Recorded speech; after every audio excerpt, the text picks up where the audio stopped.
It's Wednesday on Your View. Welcome to the show. I am Murayo Afolabi Brown. As always, I have the ladies with me. Hello, Dr. Obiajili Ugo. How are you today? I'm doing amazing. Excellent morning, everyone. I'm done with my shoots. I'm resetting my brain. Congratulations. Thank you for other things now. I have some projects lined up, but I want to take it one day at a time. I've also not had time to do my one-on-one coaching. Some of my clients have been pending. Yeah. So from next week, you guys can start coming back. I'm ready for you. So it's just me realigning, taking a break and realigning myself at least before the major holiday comes. Yeah. Fantastic. How are you doing, Mariam? Birthday girl. I didn't see any videos online. Did you do anything at all yesterday? She did codedly. Did you post? We didn't see pictures. We didn't see anything active. But that's just me now. You know now. Yeah, that's my just- style. but what did you do? But I spent. So of course yesterday was working day. Kids were in school. Husband not around. So it was me day.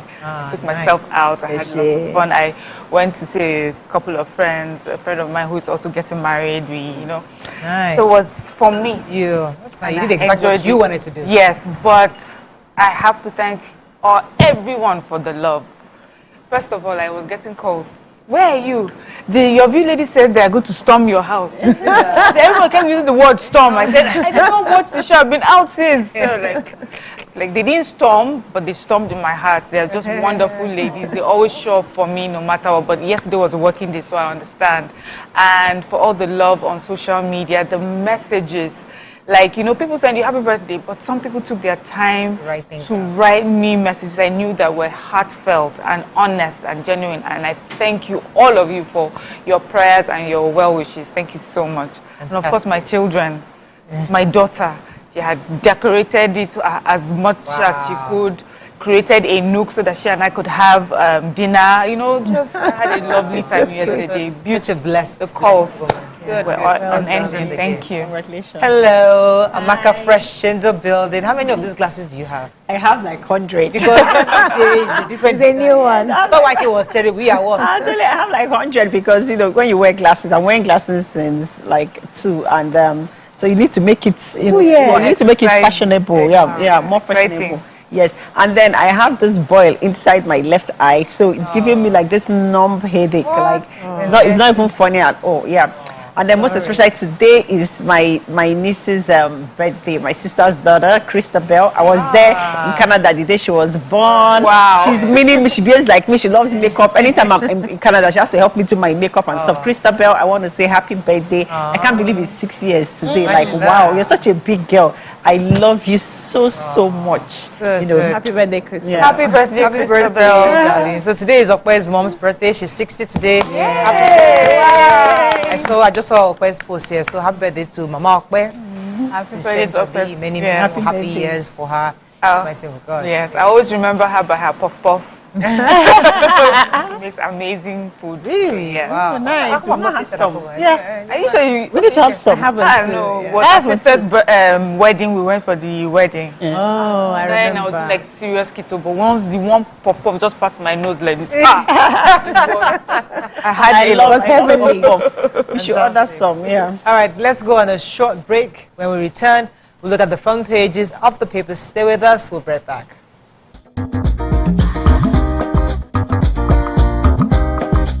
Stay tuned. Welcome to Pure Entertainment. What would you like to order from our menu today? We have the regulars. So let me go and look for my jam results. So My 20 was 320. I suppose don't be one medical. At this point, I contest my jam results. I want to close the show. I can go. I can. That's I all live we can Nigeria, take. but I choose to Ejek, stay. you close the show. You for that long. Ladies and gentlemen, number 1 unavailable by Davido featuring Musa Keys. We also have today's chef special. Yo, shine, shiny, yeah. Say recap done, and it's time for number 1 on the countdown. One of Nigeria's hottest artists right now, his name is Rema, and this one is called Charm. Kick it.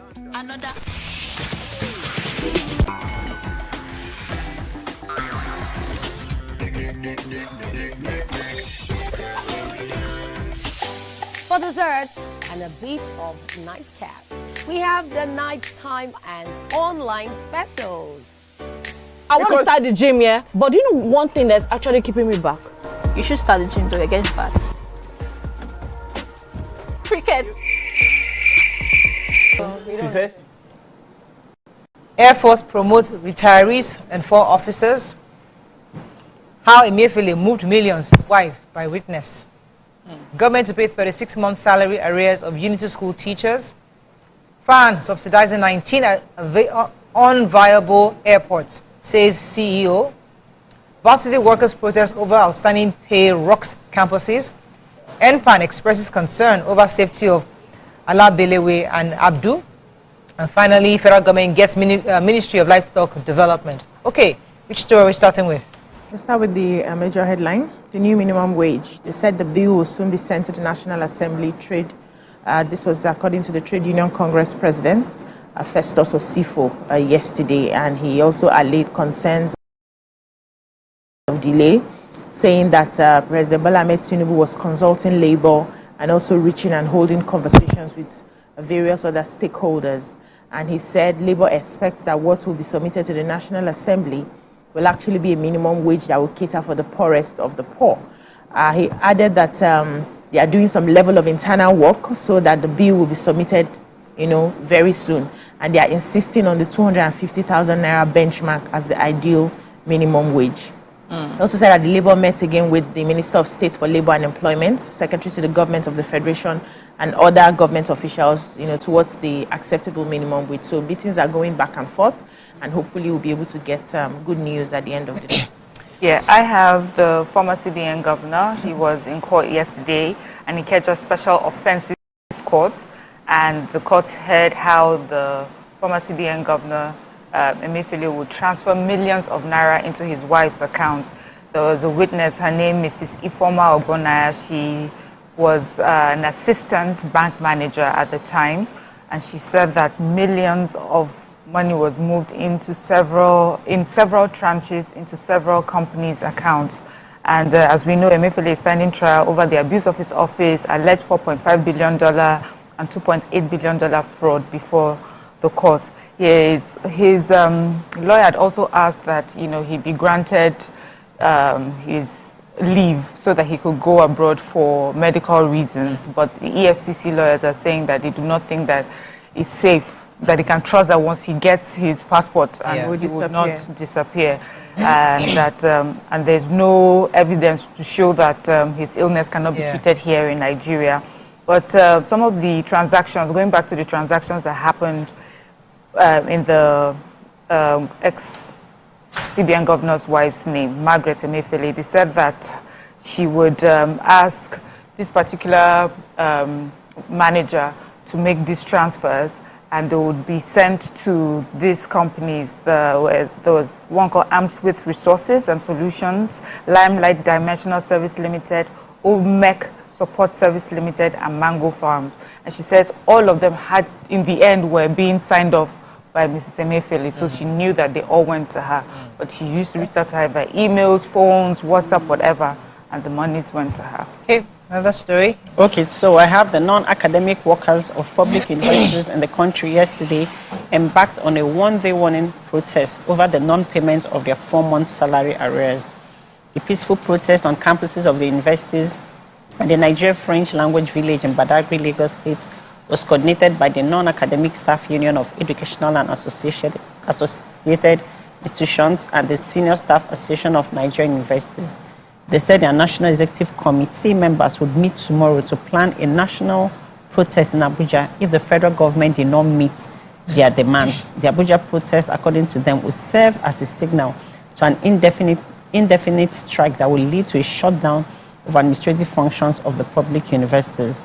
They also lamented that the workers who appealed to President Bola Tinubu to wade in the matter lamented the hardship they and their families have been subjected to because of the non-payment of the arrears, especially with the economic hardship in the country. Lamented that the Tinubu administration has been making unfulfilled promises and signed the memorandum of understanding. But then they are saying that during the tenure of President Buhari, that they had all these meetings and negotiations, MOUs were signed, and that they can't believe that right now with the Tinubu administration, the same thing is still going on, and that they have worked for these monies, they should be paid and they should not be treated differently from the academic staff. Right.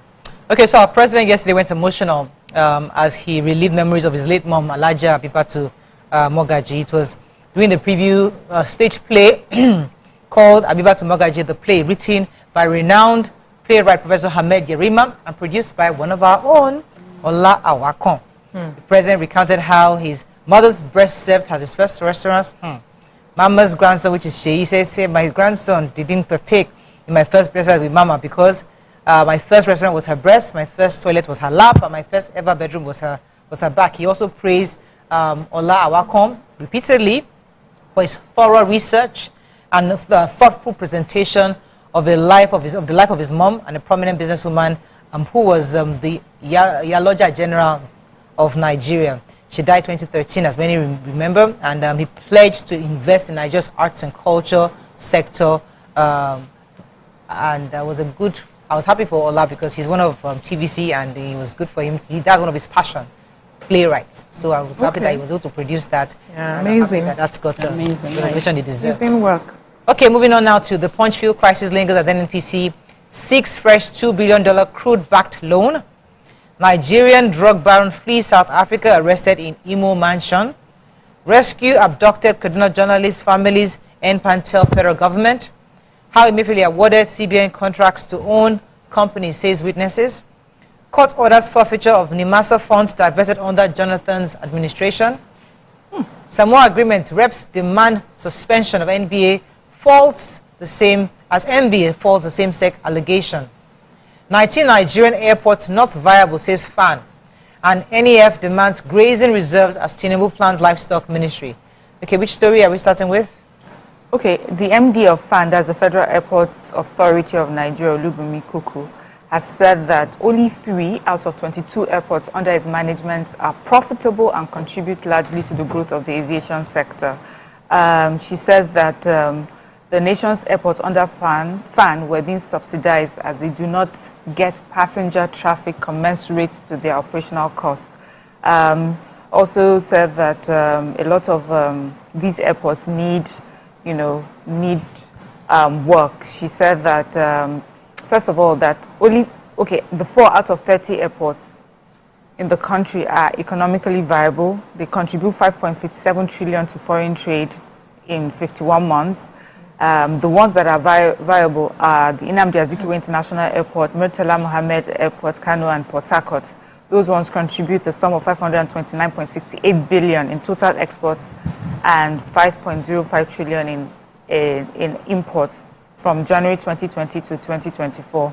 And so this also, sort of matched what the minister had mentioned also, that we just have very few airports that are economically viable, and this is on the back of many states trying to also build their airports. They said so many are coming up in the north and the southwest, and yet we just have only 3 or 4 that are out of all the airports we have already. So I think what we need to think now is it something that we can do economically? Would it make sense? Would it really improve trade? Will it really generate foreign exchange to just have airports? Let's go on a very short break. When we come back, we continue with our review. Stay with us. We'll be right back.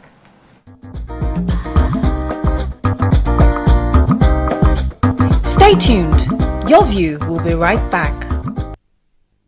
Always thinking about your well. Gentlemen, make welcome pioneer Positive Force member, dancing queen of the 80s, non-conformist, Afrobeat historian in her right, and long-standing member of the multiple award-winning all-female show Your View, Omoyeni Yeni Anikulapo Kuti, aka YK Power. Ginger. Take it. Today we'll go here. Hey, I didn't read you. Are you sure? I know. I'm not here to answer questions. I'm here to drink. We're in trouble today. Wait till your age. I was close now. I said 1975. He said 73. He said 75. Fellas wasn't even born in 75. Damn. So will I drink half? You go drink. Take. Make I help you. Russian. No be half. Which half? You will make me drink. I'll give you a hint. lights in no.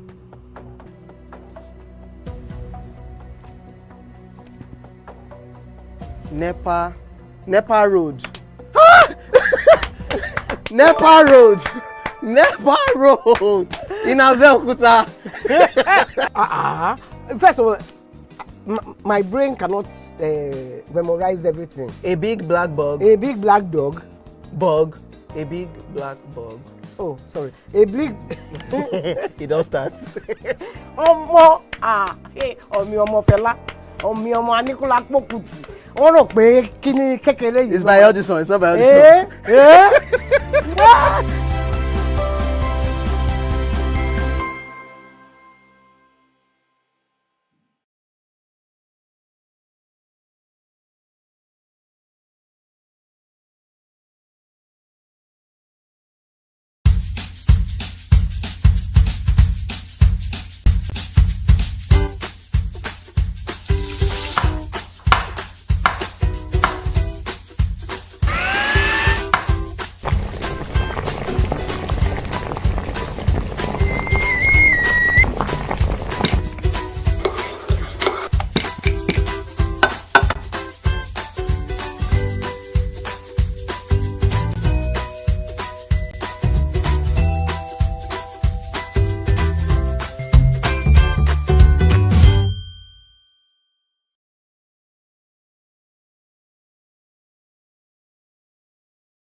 Thanks for staying with us. We're still reviewing Punch. Yes, so President Bola Ahmed Tinubu has hinted at creating a new Ministry of Livestock Development to, help to curb the clashes between herders and farmers. He also inaugurated the Presidential Committee on Implementation of Livestock Reforms, and were expressing readiness to implement recommendations on ranching and other livestock reforms to enhance the economy.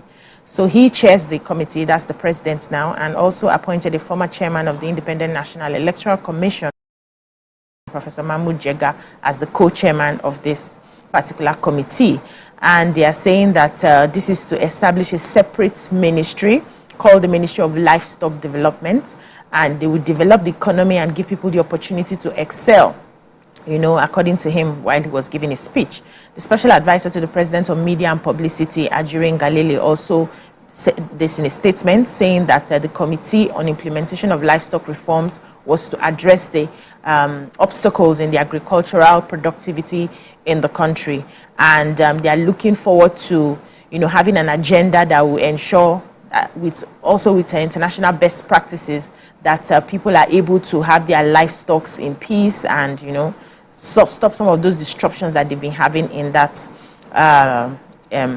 area. So he says Nigeria's farmer herder crisis, which is more pronounced in the North Central zone, has lingered for over 2 decades, claiming over 60,000 lives since 2021. And, with this livestock reform now that will be happening, they'll find a way to bring peace in that area so that people can, do their businesses. The farmers will be able to focus on their business. The livestock merchants will also be able to focus on their businesses. Okay, so I have the Federal High Court in Lagos on Tuesday ordered the final forfeiture of the sums of $16.5 million and 127 million naira fraudulently diverted from the Nigerian Maritime Administration and Safety Agency.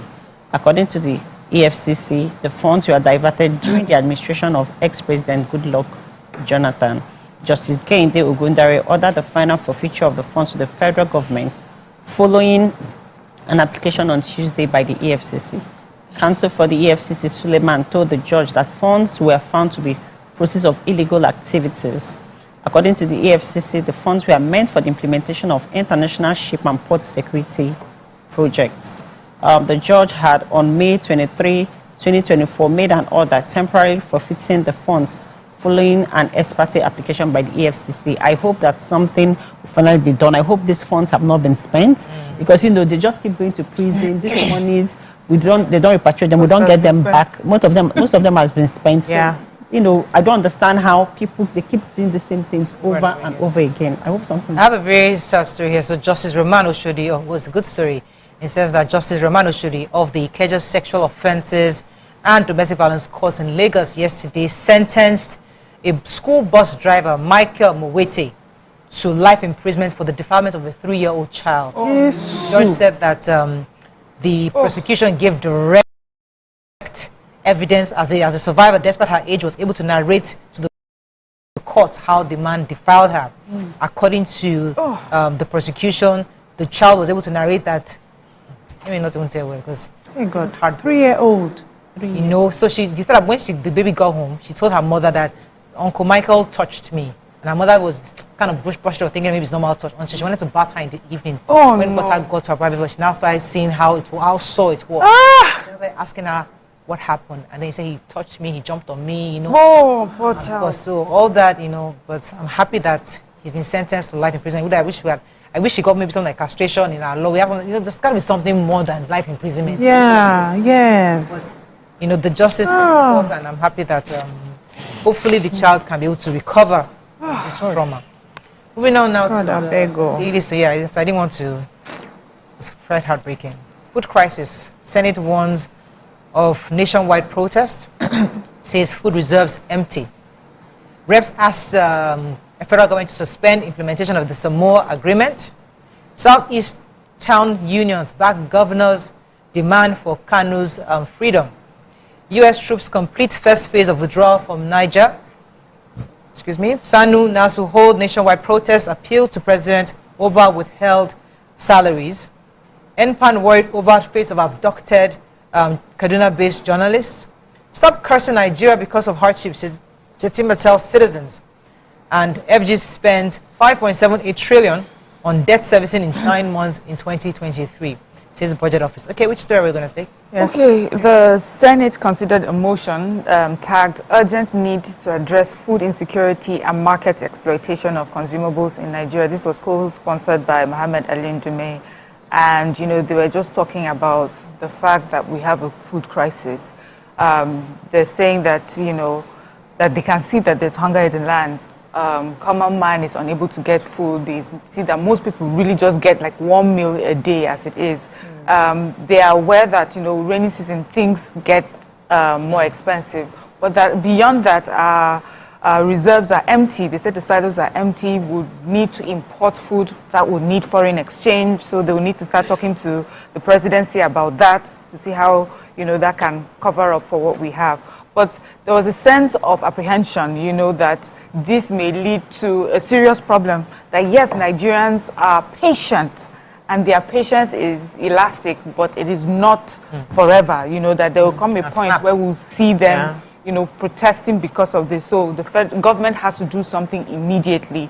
They also talked about fertilizers that had been awarded, you know, for different constituencies, and they said they still haven't gotten it, but at the meeting as well, they said that they will get it. So there's a time limit on that. And the Senate president says that at the end of the session, says that the issues that were raised, that if they were not addressed by next week, they'll be compelled to summon the ministers of finance and agriculture so that they can come and give us. I like that phrase. Patience is elastic. Yeah, it is. So Vice President Kashim Shettima is counseling Nigerians against insulting the country as a result of the hardship, stating that it will be impossible for abusers to benefit from a system they have cursed. He also reminded those portraying the country as failed that it was not all gloomy. He says the health, petroleum, agricultural sectors are doing well. He was speaking at the 2024 Nigerian Risk Leadership Summit and Awards with the theme Connecting Risk, Resilience and Innovation for Sustainable Growth in Abuja yesterday. So he went ahead to say that there are a lot of opportunities in Nigeria, that we should be counting our blessings, that we shouldn't put our country down. It cannot be tales of war all the time. That as bad as things are today, even with the inflation, there are sectors that are doing incredibly well. He said the health sector is doing very well. The petroleum sector is doing well. The agri sector is doing well, especially for those who are planting cassava. That's even on the farms, they get their cassava sold before they take it out into the market. That he's not saying things are easy. That he understands that the government has, come up with a very tough reform or reforms. However, we have to position ourselves or reposition ourselves for the reform. That if you go out and say Nigeria is a shitty country, excuse my French, like he said, that you're going to get shitty results. That you cannot benefit from a country that you have. Something you say, you preach that all the time. Yes, we can't. And I would like us to, take the lesson from what he's saying. He's not saying that the country is all good right now. Every country in the world has their crisis one way or the other, but we must pay attention to what we say, because it's the energy that goes up into the air. We need to be very careful while we're still working and holding government accountable to do all that they have promised. So the House of Reps yesterday urged the federal government to suspend the agreement signed recently, at that the Samoa agreement, until all controversial clauses were clearly defined, to make sure they do not violate any law in Nigeria. As we said over the past few days, they mandated the Committee on National Planning and Economic Development, Justice, Treaties, a protocol and agreement to interface with relevant government agencies to know the extent of the law, and to ensure they reach out to the gray areas in the law, to ensure that there's nowhere that is going to be violating our own laws. So, but however, the NBA, the Nigerian Bar Association, has said again, clarified that the controversial Samoa agreement signed by Nigeria neither sought to compromise our existing legislations nor undermine the sovereignty of our country. So I don't know how many times we want to say that. So the federal government and the lawmakers are saying, please, hold on. NBA is saying, don't worry, we have checked it. It doesn't compromise our sovereignty. So depends on how they want to go back and forth on this. Okay. All right, then I have the Newspapers Proprietors Association of Nigeria has expressed concern over the safety of Messrs. Abdul Ghaffar and Mr. Abdul Rahim, the Kaduna State correspondents of The Nation and Blueprint newspapers, respectively, who were abducted last weekend. NPAN, in a statement by its president, Kabiru, said more worrying is the prolonged silence from the abductors, who seized the journalists along with the members of their families, including wives and children. The trauma induced on both their biological and professional families by this condemnable event are better imagined. We call on the federal government to ensure the safe return of the journalists and their families by deploying all the necessary security assets at its disposal. We stand in sympathy with the families as we pray for their safe return. We appeal to the abductors to ensure that none of them come to harm, but that they return all of them safely. I really pray that as the federal government, please should do everything that they can. It's really terrible, and I shouldn't set a precedent moving forward. President has passed. God help us. That era has passed. Nigerian Tribune, our final paper this morning. Let's take a few stories that we have not taken. NDLEA arrests wanted drug baron in village. Mansion recovers meth, precursors, and guns. Reps back bill seeking to reserve special slot for women in the National Assembly and state assemblies. Police to charge man who climbed 120 feet mast with attempted suicide. And Sanu Nasu members stage nationwide protest over withheld salaries. Okay, so who has NDLEA? Let's take that. NDLEA has arrested who they have described as a major drug cartel behind the production, distribution of deadly psychoactive substance methamphetamine, popularly known as Impuru Miri. They arrested the leader of the syndicate. He's a 42-year-old. His name is Joaquin Mbonu, and his associates in his mansion that is tucked in his village in Imo State. They said that it took NDLEA weeks of surveillance, and intelligence to be able to track them down. And when they did, they found these drugs in large quantities. They also found some chemicals, and this is a precursor to that particular substance, and there are also some arms and ammunition as well on them. Okay. That's all we can take on Front Page Review this morning. When we come back with our hot topic of today, stay with us. We'll be right back.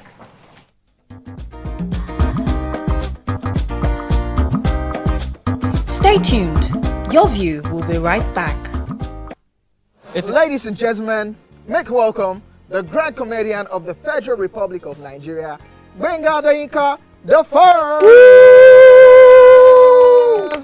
OJ right here, 7 of 7, like you already know. Benga right here, 7 or 7, like I'm beginning to know.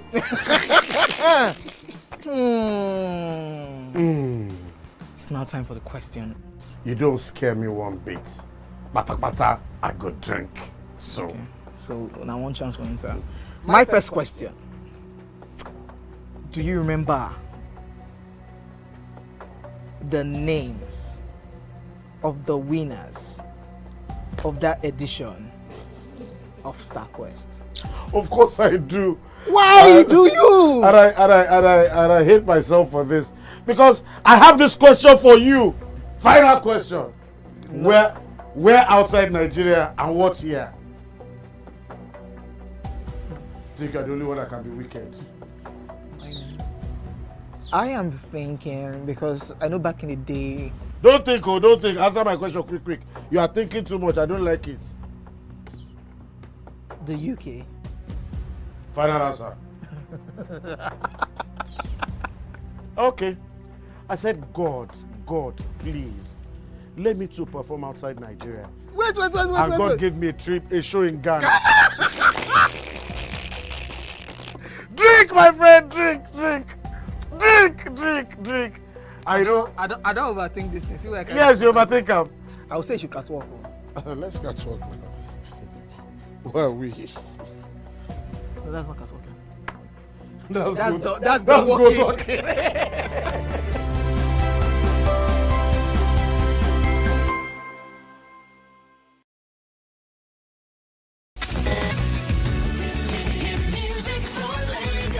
As the morning light filters in, the Max Breakfast kickstarts your day from the bedside. We bring you the morning vibe and plenty of ginger to start your day right. Join us on the Max Breakfast as we help you seize your day one step at a time.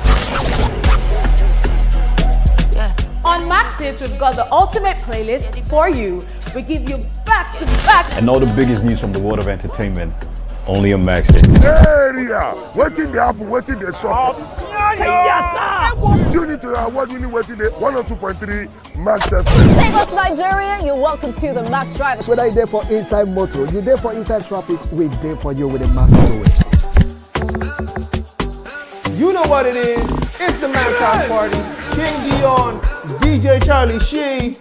Let's go! 102.3 Max FM. Hit music for Lagos.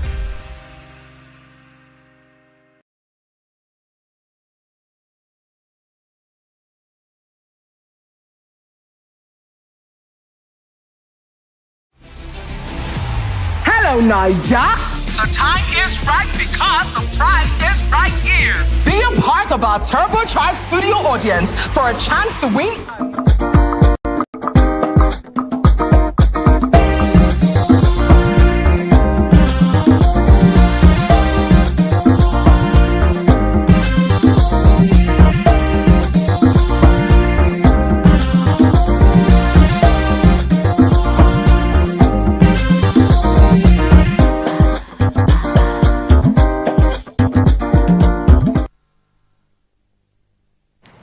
Thanks for staying with us. Today we're discussing parenting as regards when is the right time to give your child a mobile phone.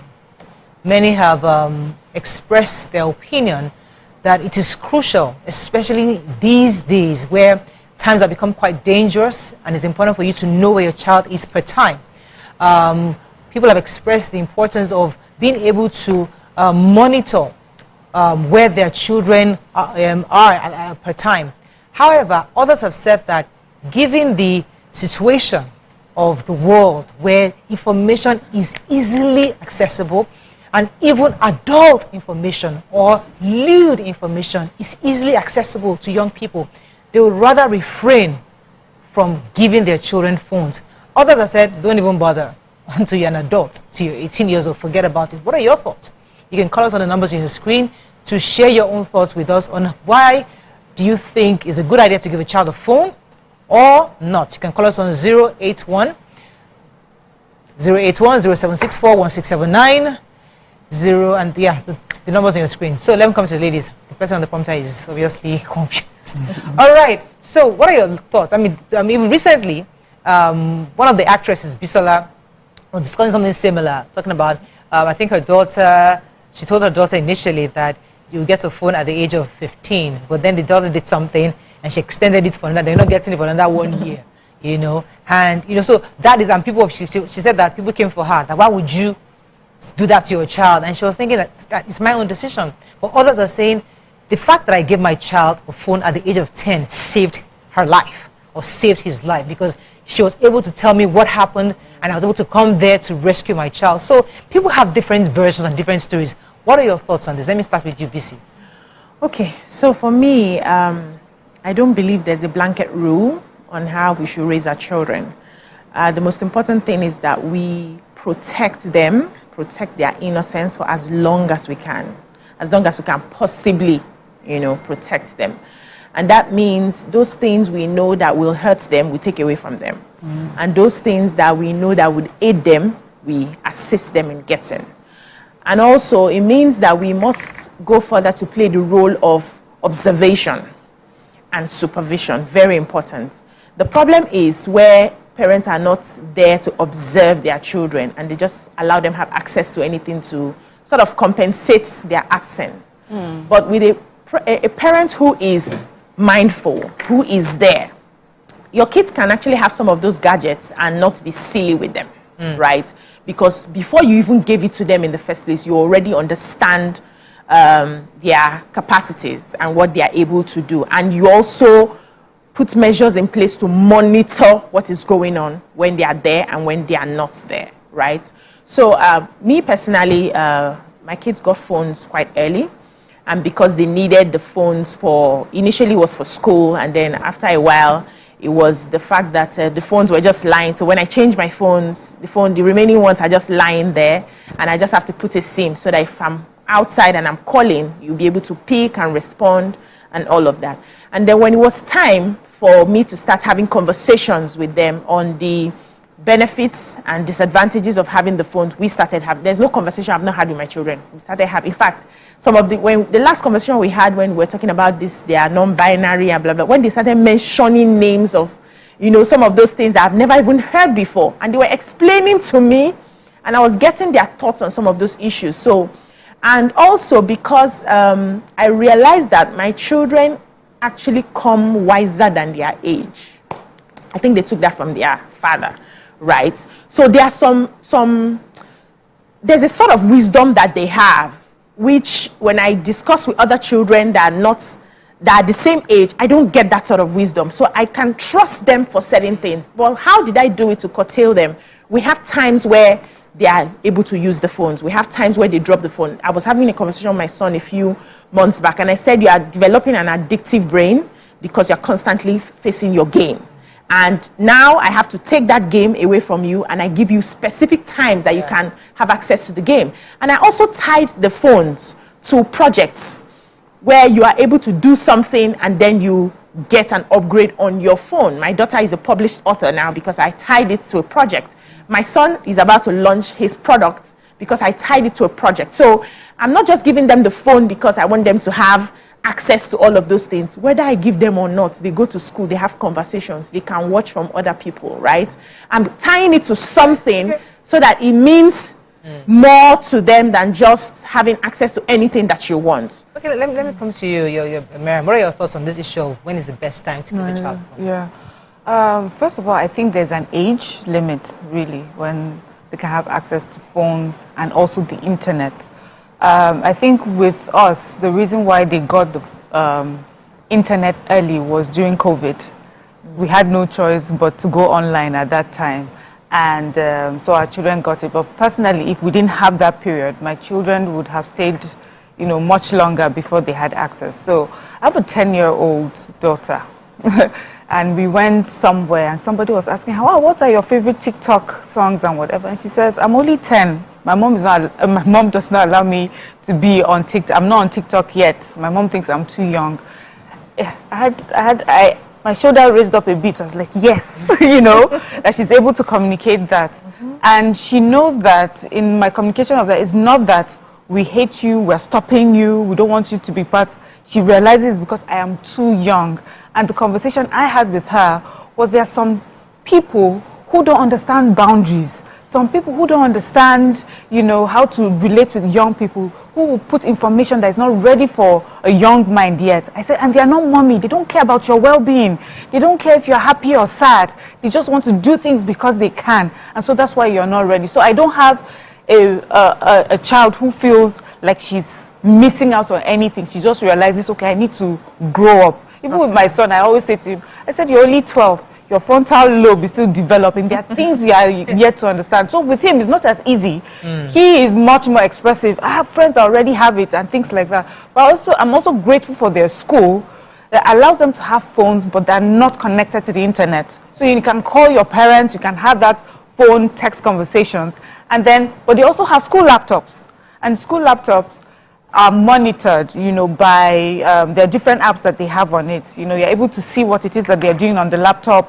You're able to monitor. The truth is, our children need guidance. Yeah. This world of phones and whatever is a big world, and we just need to raise them to a point where we feel that, you know, they're able to, you know, manage some of these things. Now, having done that, having had the conversation and told them, not every child is going to sit down and listen to a parent. There are some children that are rebellious. There's some children that will try it on the side. As much as I have spoken to my children, I am not 101% sure that they are, you know, especially with my son now, that he's not trying other ways. So I also try to appeal to his sense of good judgment.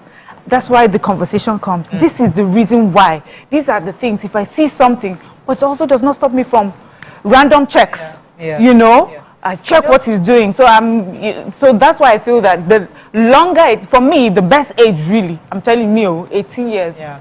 Okay, let me come to you, Adam. Because, you know, before COVID, many of us didn't have that internet in the house. Yeah. It never really was. But it's like you can't imagine a world without not even having internet, house internet. You know, and the kids are so used to when there's no internet, they are screaming like, yes, there's no internet. I don't have money. They have not paid yet. Mommy paying and I'm wondering, are you okay? They don't get go. They don't understand it because it's become so addictive. Yeah, it is. How do we curb this addiction? That's my own problem. I think just like you said, my son is constantly on the phone. Yeah. What are your thoughts on this? So for me, like BC said, parenting skills differ, right? Yeah. But then you need to there should be boundaries. Yes. Whatever age, first of all, certain children mature faster than others, and there should be boundaries at home. Like for my brothers and kids, when I visit them during the week, if in the evening, if I turn on TV, they'll leave the living room. And I'll say, but where are you going to? Let's watch it. They say, no, we're not allowed to watch TV. Really? Yeah. Yes. Weekdays. We are not allowed to watch TV during the week, weekdays, as far as it's school week. Yep. We can only watch TV Friday, as after our lesson teacher has gone. Yeah. And then during the weekends. That is discipline. Their parents are not even around. Yeah. This is their auntie that they can say, okay, I'll get away with anything. But they're the ones telling me that, Auntie Marcus, sorry. We're not allowed to watch TV during the week. I said, I'm so impressed by that. Then, but what they usually do is that when I'm around, everybody's dragging my phone because they know I have internet on my phone. And then, but I notice that what they do is that they download games. Yes. They're more focused on playing games. Yeah. Right? Yes, they're more focused on playing games. So I think that what parents should also do as a way to curb stuff is your kids can have a phone because, like you said, you want to be able to track your kids. You can put tracking device on the phones that don't require internet. There are ways they do these things now. As far as the numbers are linked, where the parents can always know where their kids are for safety reasons. And then use the phone that has a camera in case a child is in danger and needs to record something. But other than that, I don't see why a child should have internet on their phone that they're using to move around. Yeah. Then internet time access also at home for maybe homeworks and stuff should be monitored. So at home, there should be like a home laptop, or even when the kids have devices, we should check what they do with that. There's a perspective that, because I know that I had seen a video with Bisola Yola who was talking about something similar to this. And she was talking about the fact that, you know, her daughter, let me even read it, said her daughter had created a smart chat account on her laptop, which led to her extending it for another year. Now, some people that were criticizing her decision were suggesting that, listen, you are overdoing these things. We're in a new world. The same way when we were growing up, they will criticize you for using a microwave. Like, can't you warm the food yourself? Or they will say, can't you wash clothes? And I'm like, I don't know how to wash clothes. I would rather use the washing machine. But they criticize you for exposing your children to microwave, exposing your children to washing machine. Well, what will happen when they get to their husbands? What if their husband cannot afford microwave? What if their husband cannot, stuff like that. But the world is such that has moved. Everybody's using the internet. Everybody's across the world. Their age mates, teenagers, their age mates have phones, have TikTok. They're everywhere. So why are you making a big deal out of it? That's the conversation we'll dwell on when we come back after the break. Stay with us. We'll be right back.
Thanks for staying with us. So we're still discussing our culture, our environment, vis-a-vis the global culture, because many of us are practically raising our children for the world. These are children that are going to be going abroad for and they just wonder when they go for summer holidays, and you are saying you cannot use your phone, and they are seeing their cousins there, and I'm wondering.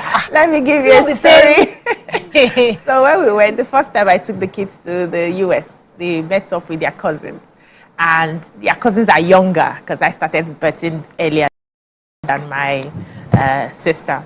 And they all had tabs with internet, right? And so it was strange they were looking around like, our cousins have tabs and we don't. So while they were leaving, my sister bought them their very first tabs, right? But then it didn't have internet when we came back. So they were just using it to be able to play games and everything. And I couldn't stop them from using it because I couldn't explain to them that you're not supposed to have it because you're in Nigeria. So when we started having a conversation, the phone conversation, it was Oga that bulged first. He was the one that said, allow these kids to have it. They travel, they meet their counterparts. What we can do is to monitor. I was resisting at the time because I didn't have the energy to monitor. But he convinced me that we must monitor them. So these phones that we're going to be giving them now, we must monitor them. And I say, you're putting the work on me because you're the one that is going to your work. It's me now that is the mommy that will be left to be doing the monitoring, and I was not ready. I argued. He found a way to convince me. So I knew that the work now became double because now I have to check, I have to cross-check, and I was sort of blessed that my kids have a way of understanding my perspective. I have different conversations with them, even conversations on the universe with them, and they get it. Right? So I had to explain that we must have ground rules for these phones to fly. And that's where I'm coming to. You cannot have such gadgets in your home without ground rules. And you cannot also say that if you want to, you don't want to give your kids, that's fine. But if you want to give them, because of the world that they are in, they go to certain schools, they have certain conversations with their friends and all of that. And you don't want them to, I didn't want to raise children who will feel deprived of things that somebody else can use to entice them tomorrow. So what I can do is to give them that confidence that you can have it, but there are rules to the game and you must abide by the rules or we take it. So when we started with the phones, they have their hours where they are able to do whatever they want to do for just a few hours, and everybody drops their phone in my room.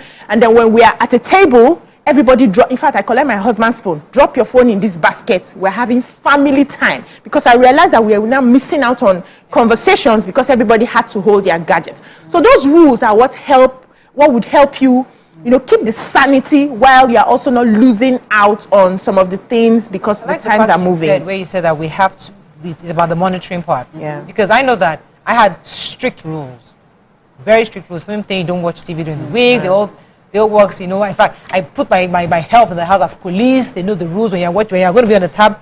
And Blessing must be able to see what you're doing. So I don't want you to be sitting in a way where it's covered. When adults are passing, they must see what you're working on. So sit here. So, I have those rules, but unfortunately, I have not monitored. No. I've not been available, been present enough. So those rules have been lax. Because usually, during the week, I come back home and I'm seeing that the TV is on.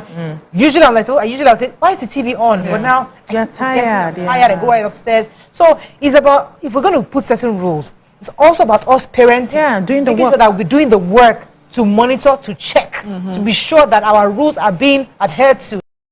Not just, or else, no need. So with more privileges come responsibilities, definitely. The children also need to understand that. So what I think is important to do is when you say, don't do this, what should we be doing instead? So it should not only be about taking out, it should also be about putting in. This is reading time. I want you to take a book and read. So after your reading time, then you have your TV time. Or after your TV time, then you have your computer time, And so it does not mean, so when you say you can't do this, they're not sitting there and say, okay, so what do we do now? But this is reading time, that's why we are not able to do that. This is chores time, that's why we're not able to do that. So the child needs to be involved in one thing or the other, routine.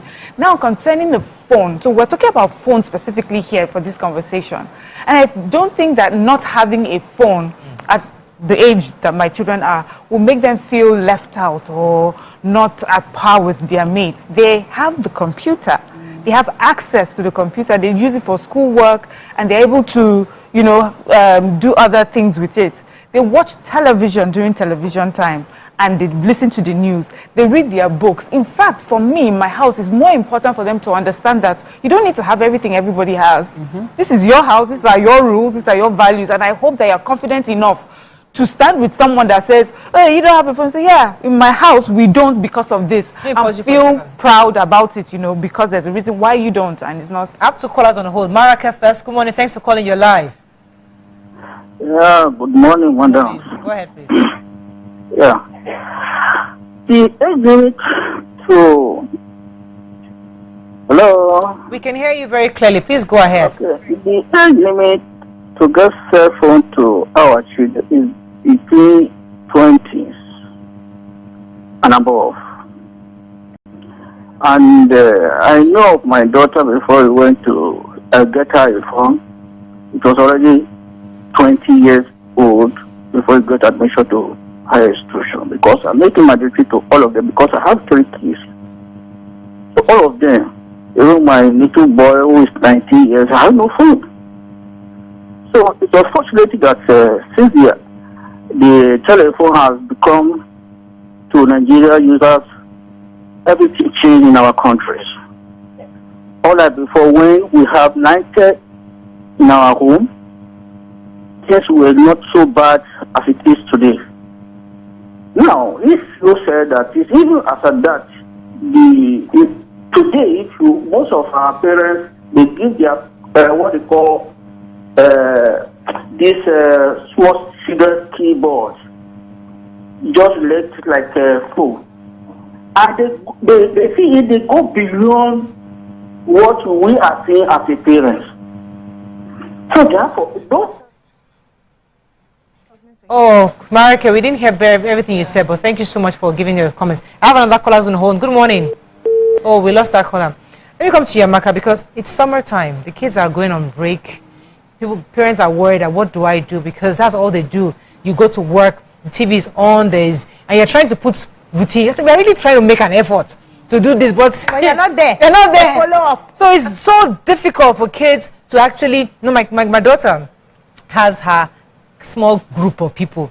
They call themselves Girl Power. So they now created a WhatsApp group using my own number.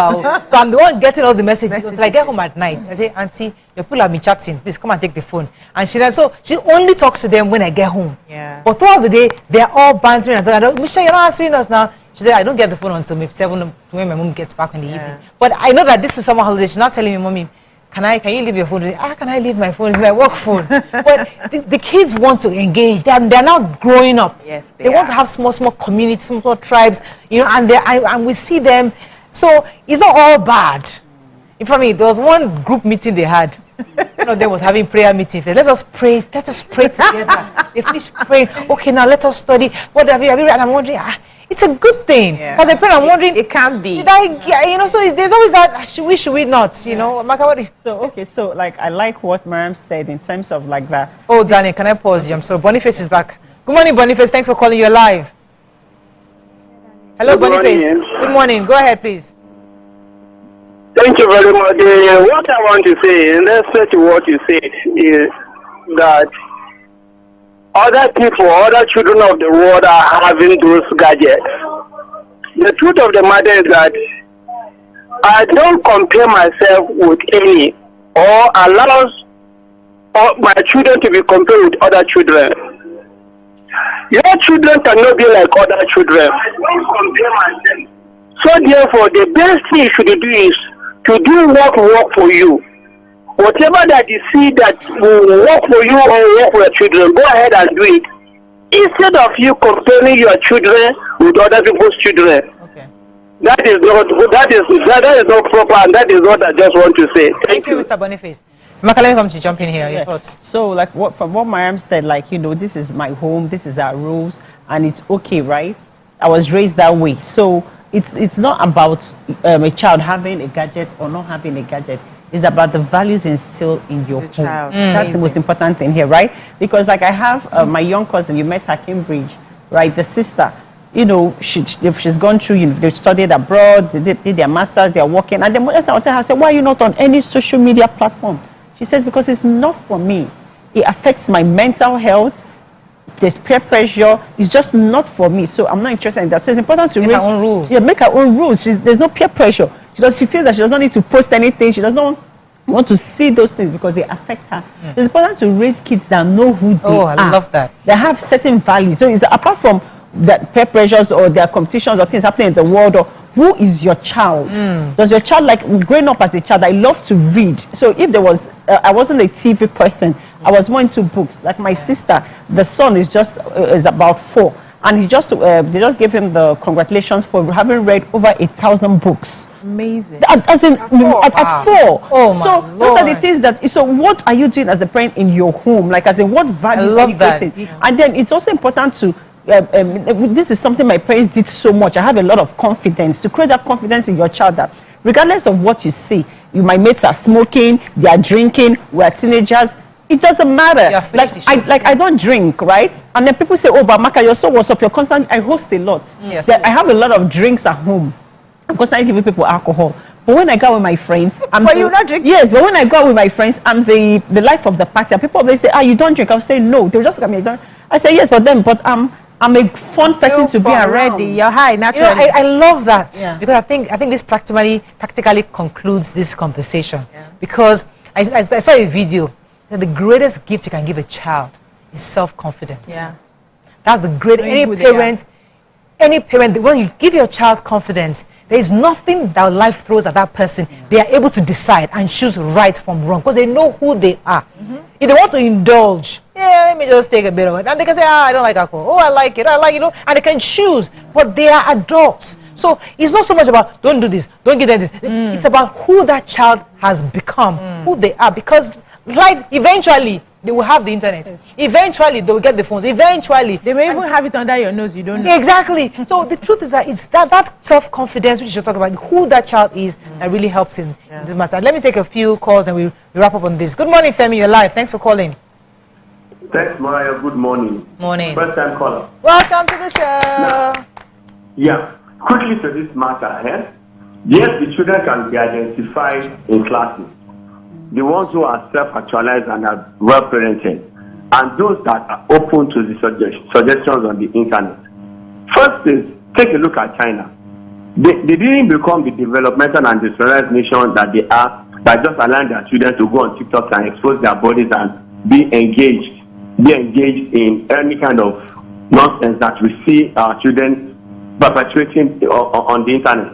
Government and parents, educational institutions also have a role to play in this matter. They should, under every guise, just like the Chinese do, use the internet for the positive aspects of it at a certain age. Then the child can decide, okay, maybe at the age of 18, I don't want this kind of restrictions anymore, and they are allowed to use the general open phones.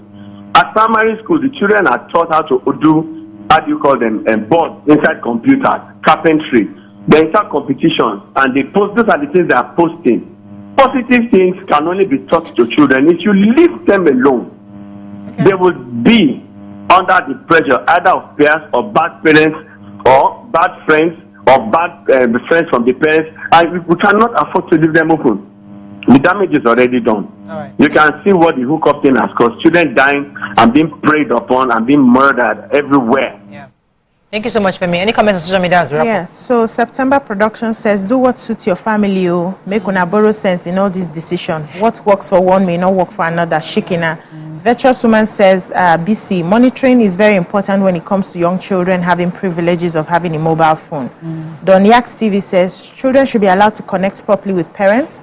Phones will not support that process. Parents need to understand that it's very important to bond with their kids first. Just Reason says, as long as the children understand the values in the rules created and let them develop the sense of responsibility, as opposed to preventing them from using phones or TV, help them manage their own time. Jules says, please do your home to ensure that it works for you all. And okay, I think we can wrap up on that. All right. So that's all we can take on this segment. I think in a nutshell, really, everybody's home is different. You do what beliefs work for, but I think it's really crucial that all of us raise our children to have that self-confidence so that no matter what life throws at them at the time, they're able to make the right decisions. Let's go on a short break now. We come back, move on to our next topic. Stay with us. We'll be right back.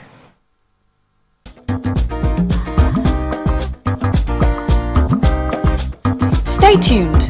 Your View will be right back. New Milo.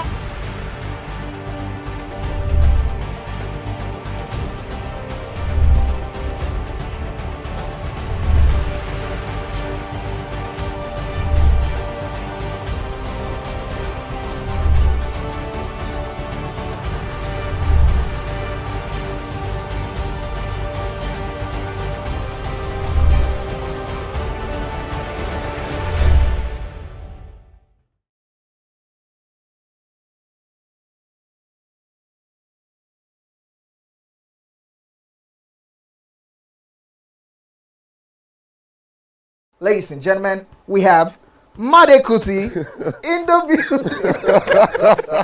It's still 7 of 7, and we've been doing a whole lot of protesting. The only thing that remains is just to carry placard. It's about 5 of 7, to be honest. Because, ask your question. I have so much to speak about once we finish. We will not give you the time because it's 7 of 7. I will make the time now. He said he will not ask questions about science. No. About neuroplasticity. And based on, he asked a question that was subjective about high life, and he did not finalize his answer about a Kuti question where there are only 3 of us. Editor, scratch this part out. That could have possibly composed the music. Editor, scratch this part out. Stupidity is an act of ignorance. Hey God, Made. Was composed by which Kuti? Femi Kuti. Is that your father? God, I'm Shion Kuti. No, wait. Femi Kuti. You said Femi Kuti. Wait. You can't be allowed. No, you've you not can't asked me guess anything. everyone. You've not asked me anything. So my final answer. No. All I have to say is this show is really about drinking. Yeah, that's the whole idea. The questions don't matter. That's the whole Justice idea. is out the window. We throw caution to We the have wind no right morals here. On the 7 of 7. I'm Miriam Lunge. I'm a passionate environment advocate and a published author. I am the founder of Celebration, a businesswoman, and a fashion icon. I am a wealth coach and a real estate developer. I am Amako Arakwe. I'm a corporate commercial lawyer and an entrepreneur. Barkamu da warhaka. I am Ramatu Shehu Oyibo, an entrepreneur and a business coach. I am the voice of an average Muslim woman, an hijabite, and a lawyer. I am a polymath and a serial entrepreneur. I am Murayo Afolabi Brown, Managing Director, TVC Entertainment. I'm a media consultant, producer, and broadcaster. The ladies of Your View are made of women from different professions, tribes, cultures, and religion. Join us every Monday to Friday as we share our views on topical and social issues.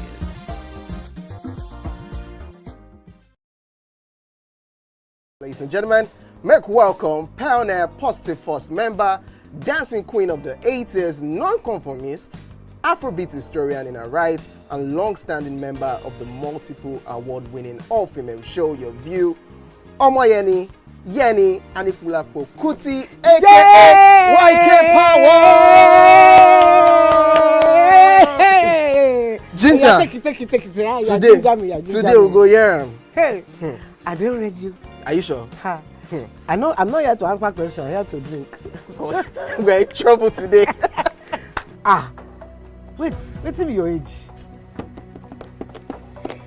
I was close now. I said 1975. He said 73. He said 75. Fellas wasn't even born till 75. So will I drink half? You go drink. Take. Make I help you. Russian. No be half. Which half? You will make me drink. I'll give you a hint. Lights in no.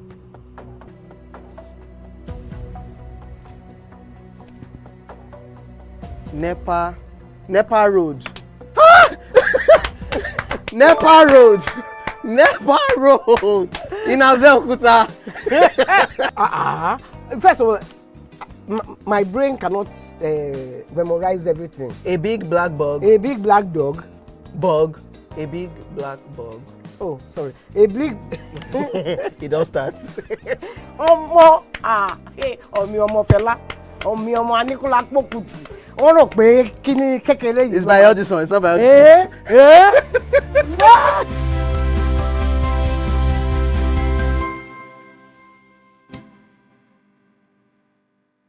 Entertainment for me, first of all, I say it's a vocation. It's work for me. It's a way of life that brings about merriment, relaxation, and it's happiness. It's everything good put together.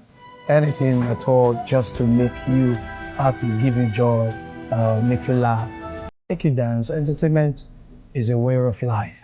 What you want.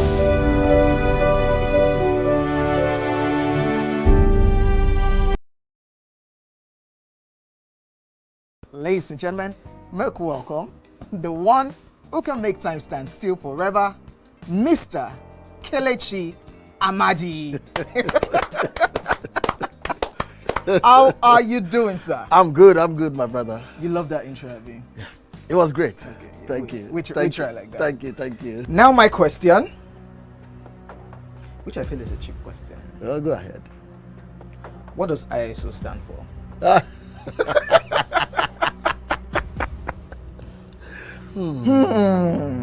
That is it. I think I'll drink. No, you're joking. I'm not joking. Kelechi Amadi. No. Shay, you didn't whine me. You're whining me now. I think I'll drink. No problem. Okay. I've always known this as ISO. I never bothered to know what it means. I know what it means, but I never bothered to know what the acronym means. Tell me the brand of camera that I use, so much so that I even became an ambassador. That's very easy.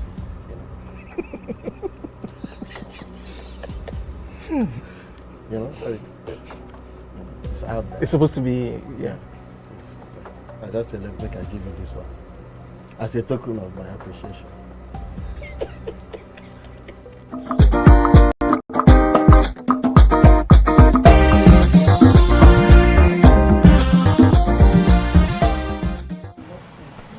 Thanks for staying with us. Join us now is a 2017 Mandela Washington Fellow and founder of McNissy Collections Nigeria, with specialty in the design and manufacturing of handmade handbags and fashion accessories. Her expertise includes strategic planning, leadership, marketing, capacity building, and young empowerment. We love to have Wednesdays because that's when we bring women we love. So join us as we welcome Nneamaka Nwosisi to the show. Good to have you. I am excited. Yeah, better. They call you that. Yeah, better. They call me. I have three boys. Yeah. 3 boys. I say 3 boys, 8 going on 40. Good to have you on the show. Thank you, guys. I'm really, really excited to be here. So we love bringing women like you on our Wednesday shows, especially because when we see women doing great things out there, we love to celebrate them. Just showing that women that we love when women are doing good. So let's start from the beginning. Before you got into manufacturing, got into where did you tell about yourself? Were you in school? How you chose what you do, your path in life? Okay, so I was somewhere yesterday and somebody asked me like, how did you start this? So obviously I had my first degree in Abbey State University, and then I left the country in 2004 to further my degree. So I studied my master's in social work at the University of Bristol in England. I got married in 2008. I met the love of my life. Mr. Emeka Nwosisi, and he didn't want to leave abroad, and he was like, I had to come back. It was a struggle, a decision I had to make, but I did. My elder sister said to me, if you make all the money and build everything I know you are going to build, and you don't have a family to share it with, it will amount to nothing in the end. So I think you should go. You're a social worker. You can work anywhere in the world. Go back and try and see what you can do. I know your dream was to work for the UN and all that. Just go, let's see. So I come back and I couldn't find work. Obviously, there's the same. My story is just the same Nigerian story of a young lady moving back, getting married. 2 o'clock, you call husband, what will you eat? Says cook anything, I get angry. I'm like, okay, this is what I've come to. Just a woman, I really, that was what my life was. And how did I go into bags? My elder sister would call me, let me import bags so you can sell, bring in diapers. 2009. I was like, I'm not going to do any of that. I did all that buying and private buying and selling when we were in school. My mom was a real businesswoman, so I would take her pins and things she made to her bar to her friends to buy. I don't want that. I want to do something purposeful. You know what the dream was for me. I went into a fusion fair in Abuja in 2010, and I saw a lady that was wrapping Ankara bags. So you asked, how did I get here? And it stuck in my head. It was my neighbor, UD, who was making jewelries at the time. So I went to her stand and I got into this place, this big, in ICC in Abuja, big event. The fusion was so big then. And I was passing and I saw this and it got stuck in my head. At that time in Nigeria, that was when the whole Ankara thing was gaining momentum. And for somebody like me who had lived in London, I lived in Bristol for 2 good years. Anytime you wear your African fabrics, people are turning and looking at you like, oh my God, so exotic. Yes, so I was, and there was this company called Design. Shout out to Ogwa Igweze. She started this business with her sister years ago, and they were the ones who were making she's a designer, yes. I'm in Lagos with her tomorrow for an event we're here for. They were making really trendy pieces. Then when I still had a job, I'll go with my colleague during break, we'll drive there, look at what we want to buy, come back, be planning and packing the money to go and buy. They will make tubes and really nice things, with African pieces. And that was when we were just trying to gain momentum to actually wear our fabrics, So that thing stuck in my head. end of, I started working in this new NGO, the said perfect job I was supposed to work in. You know, salary, 300 and something thousand, housing, something million. And the month I started working, they stopped paying salaries. So my frustration was that, oh my, so that, I think that was a month when my husband was like, maybe it's time to go. We can manage from there. Because it was just like, I was just getting frustrated. But January, I started that NGO. I worked November, December, January. No salary. My graduation comes, I can't go for my graduation.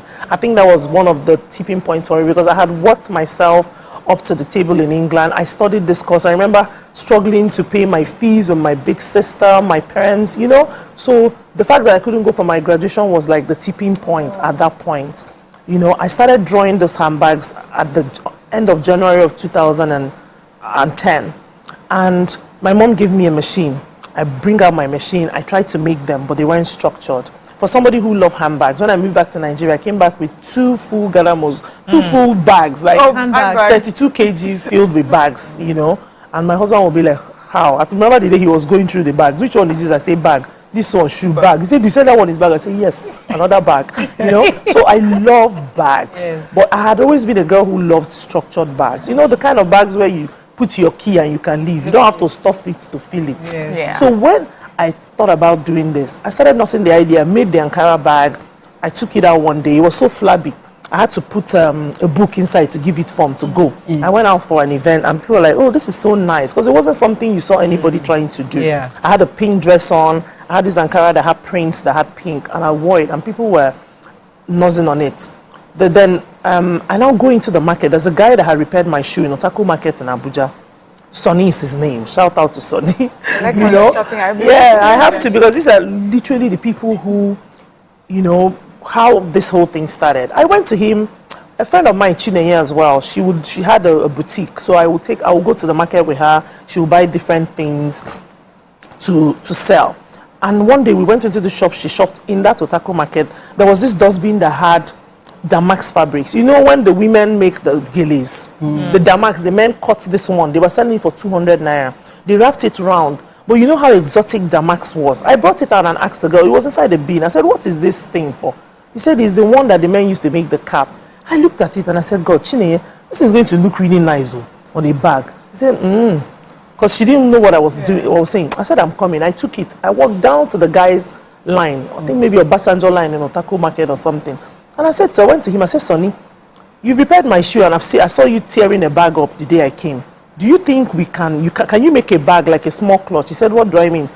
He had a clutch that he was repairing, maybe the button in his store. He brought it out and I said, yes, can you make something like this? He said, yes. I said, can you use this material if I give you? You know what to do to form it? He said, yes. I said, okay, I'll buy this and I'll get you a clutch I have. I want you to do a copy for me. Let me see if we can actually put our print on this fabric. And that was how he made it. I gave him like maybe 3,000, something weird. He told me, come back in 2 days. I came back in a week's time. And when he came, I showed him the front to the back. He still used the back to make it. But when he gave me this clutch, I was like, what?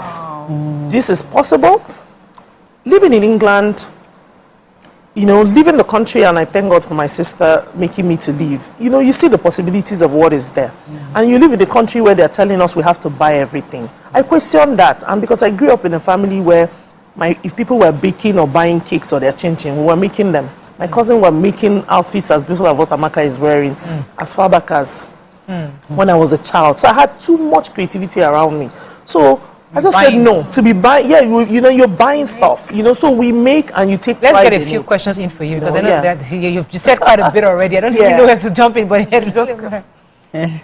no, but really and truly, I'll just round up. But that was how. So the basic story of how this is how they started. Sonny was supposed to produce those things and I sell, but the normal, usual Nigerian person, I go there, nothing. And then one day I'm coming there, they hit my car at the back and I say, no way, I want in there. I was talking to him. I gave you money, you don't want to produce, you don't get the vision of what I want. And something said to me, you're jobless. Why are you shouting at this guy? You have been watching what he's been doing 2 weeks. Every day I leave the office, then come remove my suit, sit down, be watching what he was doing. Why can't you go home and do the side of this bag? You can do it. I left that shop, went out, bought a hammer, bought a container, bought a brush, came back to him, told him, give me the side. He said, Auntie, the organic give me. Say, I want to do the side, give it to me. And I said, oh yeah, cut that brush for me the way you cut it for other people. I said, oh yeah, put my 15 naira gum. When I said I started this business with less than 5,000 naira, people don't understand it, but this is exactly what happened. I took the sides home, went back home. In less than 30 minutes, he was doing about 8 bags for me. I had finished the size of this bag. Kidding me. I just dropped the phone and called my big sister, Onyoma. I say, Onyoma, I am going to be a shoemaker in this town. And people will ask her, say, you can do it. I say, I'm going to make bags, and people, and literally that was how McNeese started. No, you're kidding. I went back to him. Yeah, I went back to him later. He finished and showed me what I needed to do to finish the bags. And I took it to this friend of mine, Ogwa I called. They were going to England for something at the Marriott, and they told me to make about 40. That was my first order. Wow. And the next, when they told me to make 40, I knew no more. This one is not the one they're making in the market. I need to take this to my house. I started this business you see today in the front door of my house. When you open my door, that porch, if it rained, we packed up. My first employee was my gate man Friday. Kidding me. me. So big shout out to Friday. Yes. Friday is still the factory manager today. Wow. 13 years later, he's grown, he's still there. How many years later? 30, it's going to be 13. In September, we've been running this business. Oh my Lord. Yes. From that, my front door, I know I hired about 7 people from that front door before I moved to one room in my BQ and built a bacha and continued. Then the person in the other BQ moved out. We moved in there. And then like a year or two later, the people in the next house moved out and we moved into the next house. So it's just been organic growth. That's the word. You know, quiet growth. I remember having my kids 7 years later and having to also pipe down to raise mother of triplets. You know, running the business with the teething problems you find in Nigeria, having to find trusted and loyal staff who can help you build your dream. But really and truly, that is literally how my business started. When we started this Women Will Love, there are very few stories that really get us that Women Will Love segment. I think you totally fit that profile. Because it's a woman who started ground up, and just like Mariam said, that's the word we're looking for, the organic growth. Because that's what your view was very organic. We started with the winking in the blind, in the dark, and we grew. And those are the kind of women we love, and we really congratulate the work you've done. Brian, I want to jump in. Yeah, I love it. Relatable Nigerian story. Because there are many women sitting down at home right now thinking, I'm married, I have children, I don't know what to do. And then to hear, you know, there's a story, I called one uncle that is in Abuja. I called somebody that, or somebody dashed me a lot of money. But here we can hear your story of how you started one piece at a time and how, you know, your challenges helped you to build. And for me, your story is so inspiring because now somebody's going to sit down and has a small idea and they know what to do next and what to do next. But that's okay. You know, beyond now, here you are, you're a big name. You give your boxes out in this special yellow, you know, your bags out in these special yellow boxes. So you have upscaled. What did it take to go from that beginning to who you are now, an international brand, as far as I'm concerned? Amen. Amen. So what did it take? I was having a conversation before I got in here, and somebody had said to me yesterday again, why, how? Because people meet me and they look at the bags. I'm not the only one making bags in Nigeria now. And I know I've inspired a whole lot. I'm in Abuja, I'm not in Lagos, because you know this is the capital of everything. So I see people even today copying and doing what I do. Like I'm releasing lines and people are, you know, taking it on, but I'm happy. So the lady asked me why. I've had that question, why structured bags first? I told you guys why I wanted a structured bag. Because every woman wants to take a bag, leave the house, just throw their key and go. We don't have to pack everything. Our life is already heavy. But how? When I started this business, first of all, I had moved back from England, like I said. The kind of network of friends and people that were my family and friends, like maybe 4 years into this thing, I'll tell you, my friends and family don't use the McNeese bags. And that's it. I had too much, the critics I have were so much that I couldn't do anything less. It is either I was growing a global brand because all my friends were the high brand. I don't know if I'm allowed to mention the always, you know, I can't. The big brands, you know, the 3 million naira carry. So they're not carrying your bag? They couldn't carry No, even my sisters, yes, they're here. I remember giving my big sister a tote of mine and I got to London and it was in her bathroom downstairs. And I said, oh yeah, ma, this is where you left my bag. Why do you want me to keep that thing? It's a beach bag. Like my tote bags that people were buying and rocking. And the only time my sister will use it is when she's going to the beach. Her children. And she lives in London, so you know this is just during the summer. I came in and I was like, so where do you want me to keep it? And I'm like, oh my God. So right from when I started, the dream had always been, I would say to them, one day you will drop this your 3 million naira bags and you will be carrying my piece. So there was nothing else I could do than to make sure that whatever I made was world class. The minute you tell anybody that you are a made in Nigeria brand, they start looking at you. I've told people I make my bags in Nigeria when I started, and they'll say, let me go to your factory. And I'll bring people that don't per se are not supposed to come near me just to show them. I tell my staff, you can't have a stitch out of place. I started making those things. I'm stitching. I had to learn to use an industrial machine. So I'm not a designer who is making anything that doesn't know how it started. If you see me designing telling you how a shoe is made today, you'll be like, my shoemaker still asks, madam, who taught you? I'm like, yes, from watching, I have a very photographic memory. Anything you're wearing, I can go out and draw it. That's how my brain works, you know? But I had the critics, the people who will say, if you want us, my friends that I'll come to Lagos then, because I lived in Abuja, to stay in their house. I had my friend, Millie, shout out to Millie. I stayed in her house for all the events I would come for in Lagos then. She lived in VGC. She's very big now, you know, and she didn't know how to use an Ankara bag, and you can't blame people. So I'm also not the one that forces you to use it.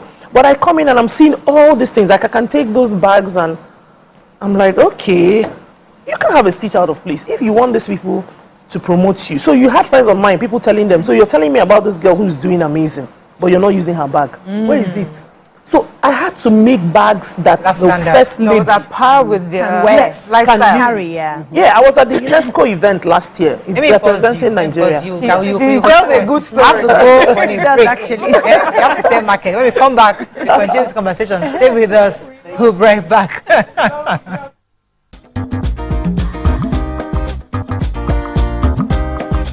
Stay tuned. Your view will be right back. Welcome to Pure Entertainment.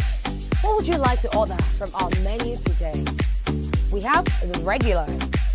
So let me go and look for my jam results. My 220 was 320. I suppose don't be one medical. At this point, I contest my jam results. I want to close the show. I can go. I can. That's all we can take. Ejeki, close the show. Ladies and gentlemen, number one, Unavailable by Davido featuring Musa Keys. We also have today's chef special. Yo, shine, yeah. Say recap done, and it's time for number one on the countdown. One of Nigeria's hottest artists right now, his name is Rema, and this one is called Charm. Check it out.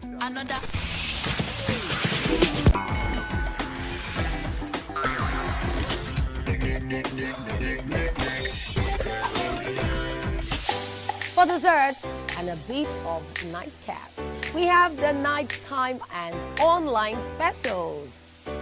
I want to start the gym, yeah? But do you know one thing that's actually keeping me back? You should start the gym to get getting fat. Cricket. She says she does pole dancing to empower women. What's the difference? There's a difference. That's what I'm saying. So pole dancer, you're already almost naked. You're already almost naked. No, it's the empowerment for me. Sex can make your relationship better.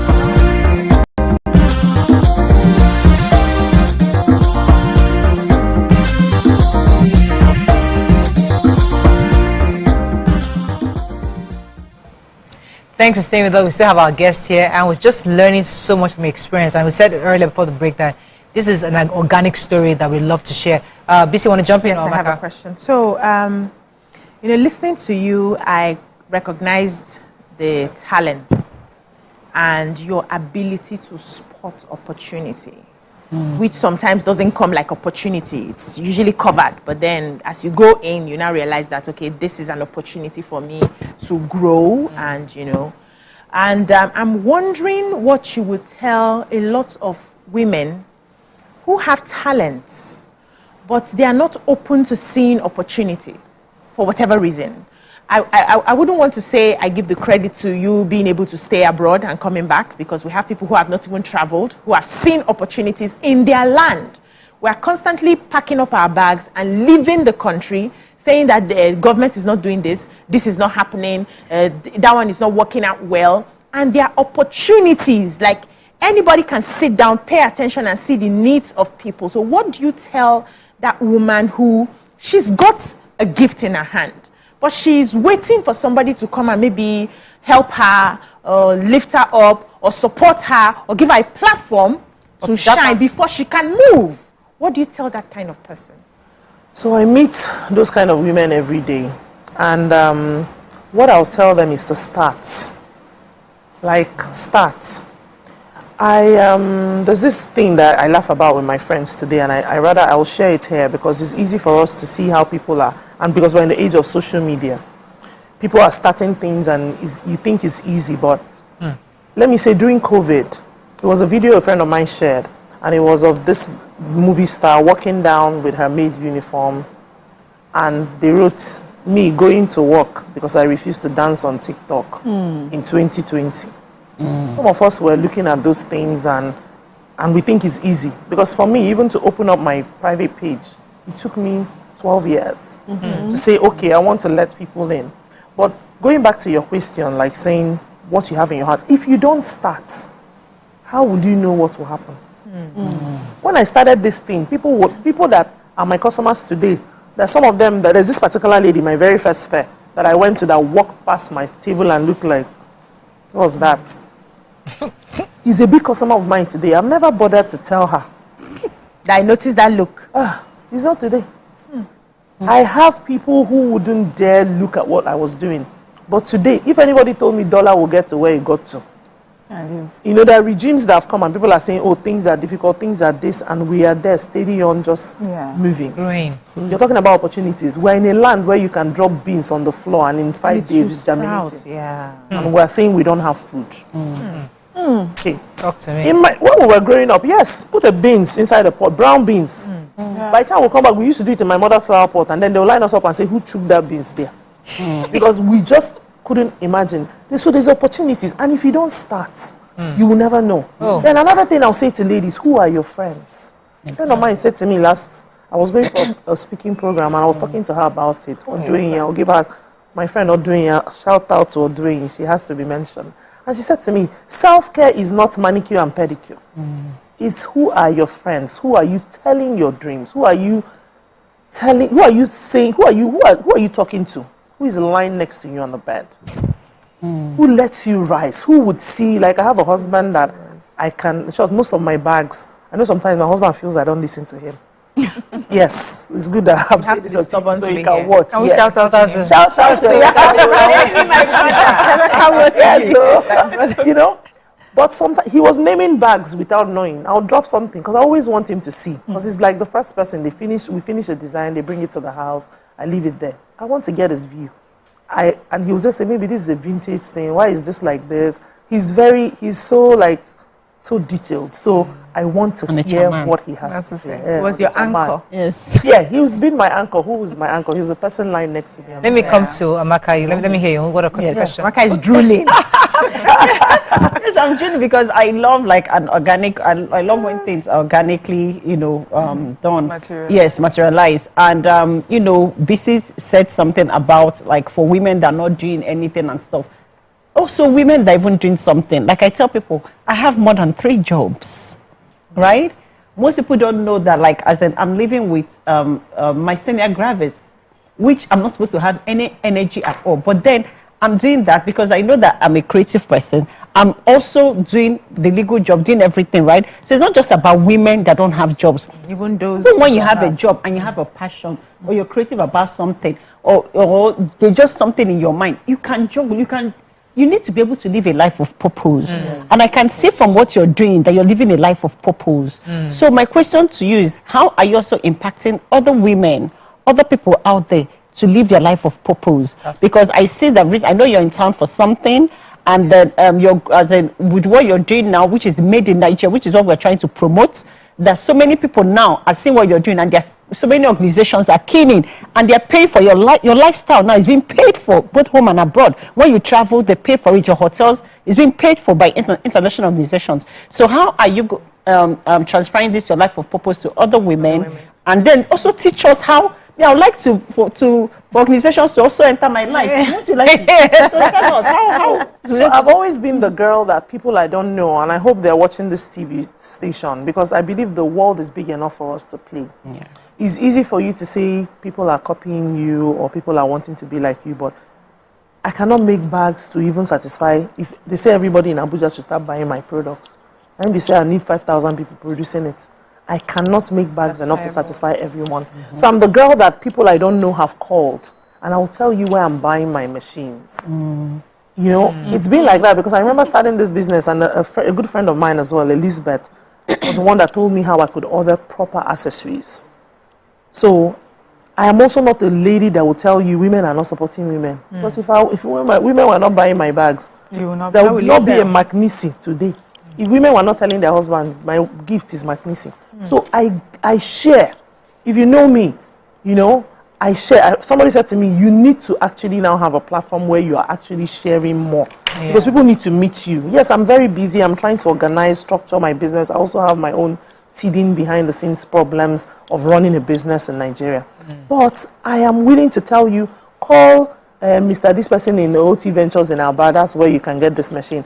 Go to Alaba Market. There's nothing you cannot find there. A young lady, I met somebody where I was yesterday, and she was trying to talk about, oh, I don't want a loan, I don't want to do this. And I started advising her, don't think like me, because I am also a business that has zero liabilities. I've always, and that's what a woman does. But a man will go for that loan, equity, and use your money, because you don't use, people use other people's money, you know. True. Business, bank is throwing loan at me, and me, I'm like, I don't want to. The TV I bought years ago and I paid for, I don't want loan. But that's not it. Yeah. So as I'm learning, you know, and that's why I believe that, in short, sometime this year, I took a trip, and it was like God was telling me, you're not sharing, you're not doing what you said you were going to do. You have so much in your hands, and you need to cheat in this country, because people just want to have their own. And I will always ask that question. If all of us have our own, who will buy from who? Who will buy from? Thank you, my sister. Who will buy? Do you understand me? So, for me, what I've done with my business is that when you come to work for me, I want to know what your plan is. I ask that thing ahead of time, because I also have to take a lot of linear workers, like people who maybe are off standard 6 that nobody's employing. So I have a good number of them in my factory. The management team are the ones who are said educated and all that. But for you to make a bag, and you can teach anybody, it took me leaving the country to know that people don't go to university outside. But once you have a SSC, that's it. Yeah. Everywhere, most of the people that were my managers, they'll tell me, you're more qualified than me. So what do I do with them? I have to prepare good packages. I pay more than minimum wage. Okay. For me, it would tell me, this is one business I've come in that you can use 2 hands to count people who are loyal, who are here, because it's because they can see a growth plan. If people don't see a growth plan, if you're not taking care of them, if you don't remember that they are there, they have to get married, have children, you have to provide housing. You tell people to come and work in Victoria Island, and you're not helping them to bridge the gap. It's a lie. You have to find better ways. Yeah, you find better ways to let them see that you see them as a person. And that's what I can do as a woman. Let them see the person. I'm also a social worker, so it doesn't come. The empathy thing. Let me get a question. Yes, time is running out. Yeah, go ahead. Time is running out. Okay, so you know, you said something when we met earlier, which is that your bags, there's some brands that you sort of provide bags for, and you talk about collaborating a lot. I can see you, the way, you know, you're running your business. There's a lot of empathy is the word, you've used that as well. And then we live in a society where it's hugely capitalist, and you're supposed to make all the profits by yourself. How does that pay you, being more empathetic than just being focused on yourself and pushing? Does it make you less successful than someone who has the other type of mindset? Or do you think that this works best, really, for business here? I think it's because our society tips us to maybe feel like we should compete with each other. And I know that, but I've gotten my mindset changed over time, because I know that we should collaborate more. And so there's this team called Collaborating for Prosperity. It's an event that one of us, who is a designer here in Nigeria, who is in Paris now, is trying to actually show, is a Women Trade Connect, something that I'm going to next month in Paris, because we're actually now trying to make Forex. It's somewhere where we should be now. But we forget that collaborating means that, because Mariah has a McNissy bag, that she can tell another Like people underestimate the power of word of mouth. She can tell another 100. Yeah. Because I'm teaming up. I'm big on collaboration. I started it. I've collaborated with a good number of women, just designing bags, calling it their names, and we're selling. I started with Miss Shafi Bello. Shout out to Auntie Shafi, you know. And what we should collaborate for prosperity. We shouldn't fight. Because what you get from teaming up with a brand, you cannot get it. What I get from teaming up with a Yanga League or, you know, you can't get it yourself. So we should collaborate more, because if I'm speaking about something and another person is speaking about it, it's only going to grow bigger. So we should always collaborate with one another, and it's something that I'm doing, because if you're not collaborating, like Amaka said, I won't be in Lagos here. Yeah. Let me take Rachel, then I'll come back to you. Rachel, thanks for calling from Abuja. You live. Oh, we lost that call. We're in Lagos for an event, and the reason why I wanted to highlight that was because it's part of this manufacturing work that you're doing. But what is it about? Tell us. So I'm here for Her After. UNDP invited me to Lagos. It's going to be launched tomorrow. Is Her After is the African Continental Trade Agreement, where they're actually now trying to push it, and they're launching the Her version because of women. Obviously, women, they need to speak for women, because you know, if you actually empower a woman, you empower a nation. Yeah. So it's about us women. We're exhibiting tomorrow, showing, we're going to be meeting buyers, obviously the top people who they're inviting, ministers of trade and investment and all that. They're trying to launch this platform. What are they trying to say? We're a 1.6 billion continent, Africa, and we're not able to trade with each other. It's easier to ship a bag to England than to ship it to Tanzania. Yeah. And you have all these people trying to. So they're building this agreement. Is supposed to be really big, so that it helps us trade easily with one another. Trade, send bags within Africa. Within Africa, and actually utilize the power of what we have. Our market is big. A lot of people in Africa, in different African countries, want to buy from us. I have somebody who's flying in from Rwanda. They're talking about building malls where they want Nigerians, because you know our fashion is mad. Yes, mad. They want us to be there, and they want to create different brands to go there. So this is what it is. Building that platform where we are trading, and it's easy for us. We're not frustrated because we want to trade with our neighbors. I have a store in Ghana. I know how hard it is for me to get things over there. So this agreement is supposed to make things, open borders, even currency, policies, so that it's easy for us to trade across with our own brothers. It's an amazing initiative. Good. So someone is asking here online, Jules. He says, I should find out from you how you are able to develop your low-educated staff. The people that have been working with you for, Trainings. Trainings and motivate. I'm a motivational speaker. You must motivate them, but you must train them. We've even started it now that every 3 quarters, we should have trainings. So you train them. I have people who work with me who have maybe about 3 or 4 who have gone back to school and come back to the business. Wow. My operations manager, Hanatu, who is on maternity leave now, just finished school. So I gave her that time. So she goes to school Thursday. She works Friday. She stops at Thursday. Then she goes to school to improve herself and come back. Because most of them also want to. They've seen what you're doing. They've served you and they want to do better. They should be, anybody that works for me, I tell them, you finish and you cannot start a business and work for any big company, you're a joker. Because you train them. So if she's looking for, train them, talk to them, find out what they want to do. If people see you invest in their future, there's nothing they cannot do for. I have my tailors now. Because people are calling me from outside the country. Amaka, we need you to help us run our lines. Production here is more affordable. Who are you going to pay $1 to produce for you in America? You will understand. So they want you to run their lines. So like I was telling you, I create lines for people. People don't know. We have 3 lines. We have a lower range line that we supply to a big departmental store in Nigeria. We are actually working with 2 now. And they order up to about more than 1,000 bags every month. Wow. Yes. For the lower class, we have the middle class, which is Magnisi. Then we have the bigger ones also, which is that one, which is for the big people. So any cater you come, you can get something. We're also starting brands. So if a Mariah or a Miriam wants to start her line tomorrow, we are manufacturers.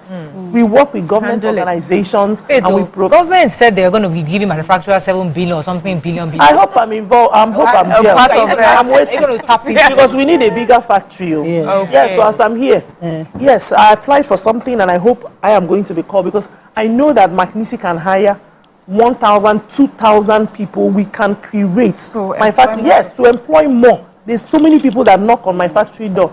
Are we hiring? Yes. People need jobs. Yes, people who need jobs. So this is a business that can. with this, even this African Continental Trade Agreement that they have now, where we can move things with land. Okay, so yeah, so I know you keep saying women, but then like as in when I came home with my bag and my brother said, what do you mean? So that Magnisi does not even have something for men. Even wallet and I say, they have. And I say, even laptop bag or something. You just came back here and shared handbags. When she wants to talk about that, she come and pay TVC for that one. We're talking about her manufacturing. No, but we have things for men. I've had men working because I don't joke with men. No. They're the ones that have serious money. They come in, they can buy them bags. No. And they don't price. And they don't price. They don't price. So you just tell them. They just say, send their account details. I'll send my wife's number. Call her, let her pick. 300K. I'm not drop. Daddy. I have things for men. We have laptop bags. Let me go ahead, please, Mariam. You know what? Maybe more picking of your brain. So these international brands that everybody wants to own, and really for me, I see it more as a, just aspirational, status symbol. Like, what can we do? What do you think they have done over the years, or they are doing, that we can now translate to our Nigerian brand? Because for me, holding your Magnisi's bag is a status symbol for me in some way. I have a friend that, we share in common, sent me all her bags that she got from you, and she was comparing it with her international bags. And since they are, at par with each other. So what do you think we need to do? I think what they have done, which somebody quite top said to me, these people outside the country, they are not shooting with Magnisi bags for the Hollywood movies. I can say that. Okay. They're using their own. So imagine where all our movie stars are not rubbing all those things on our faces. That's why Anti-Shafi is like a big, people who support. If our movie stars start supporting us, that's one. If our government down to, you can imagine when Obasanjo, Mr. President Obasanjo came and said, that was how Ankara came now. Yeah. Everybody should start using made in Nigeria. Yeah. I know governors that came in and said that the only thing they wear is Nigerian. You can imagine if where people are not robbing imported said, because it's crazy the amount of things that they dump on us and they're telling us to manufacture and they are not helping us. I met a minister in Rwanda when I went for the Chogom event, and he said to me, if I was a minister of your kidney, I would ban certain things.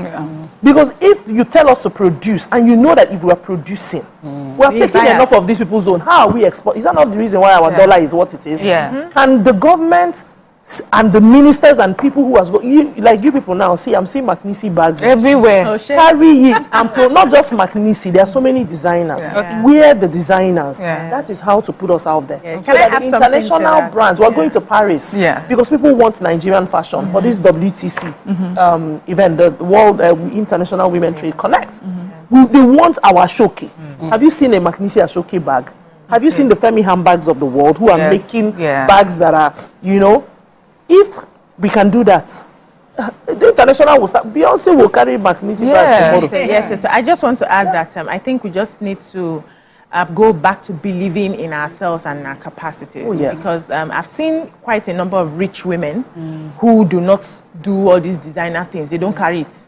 They walk into a store and buy what is they can use and all of that. So it's I know it's a form of status symbol to show that I don't reach that level where I feel carry this one. But you don't need that. That doesn't validate who you are. You are bigger than some of those things. So if you can begin to believe in ourselves, it shouldn't be a big deal walking into an African store and picking what is useful for you and using it. As much as I agree with you, I want us to have our status symbol so that someone in America or Paris carries it, feels aspires to our Nigerian. We don't have time. Sorry, but I want to buttress what they said. Even they want to carry made in Nigeria, please be intentional about your quality. Because the reason why we're all hiding her brand is because she has taken time to finish. And there's some people who also don't want the finishing. They're okay with what it is. We have China now. I was talking to somebody about Nigerian movies, and there was a movie I was watching. And after I just stood up, I left. Okay. I was like, Mariah, that movie that's yours. It's selling numbers. Yes, so people are watching it across Africa. Yes. That one I feel like it just. So everybody has their range. Everybody has their category. But our Oga, your Dogu, tell us about him. Silencer. Tell us about him. Is it tall, dark, handsome? Is it silencer? Is it the bankola? Is it what is it? Husband is a bloke. He can do competition for you. This artist on his man. Yes, my brother. He will dress her come out and say, this like this today. Because me, I'm always going to factory, so I can look at it. It takes time for me to wake up like this. But my husband, he's an amazing man. You know, the man that supports me, because that's another thing that we can't say a lot. Like today, my son received an award in school, but I'm here for this event. He had to go. So having somebody who propels you and pushes you to actually be better and supports you, you know, that's another thing, because you can say this thing that we're promoting women. If women don't have appropriate support, we are not sure. Well, the mothers, my children, as I was leaving yesterday, one of them said, "You're not going anywhere." I got here, one said, "The next trip you are taking, we're going with you." And I'm like, it's okay. I just keep it. But my husband is able to, because we don't actually travel together. If he's out, I'm in. If I'm in, that's when he can go because of the kids, you know. So you have 3 boys, same age. I have 3 plates, yes, same age. I know you don't have one after. I don't have a girl. I don't have any. You finish. Close shop. Sis, you don't have 3 children. In this economy. You don't want one. I've One for the road. on you. Would you have one for the road? There's not for the road here. Just got an inspiration from heaven. That's one for the road. By 9 months today, we shall celebrate. I have too many daughters too, and that's something I need to also say here. So I have adopted daughters. I have to. You can imagine when I have a factory that has more than 40, sometimes 50. We're trying to go more than that. I have too many children. I'm talking to too many children.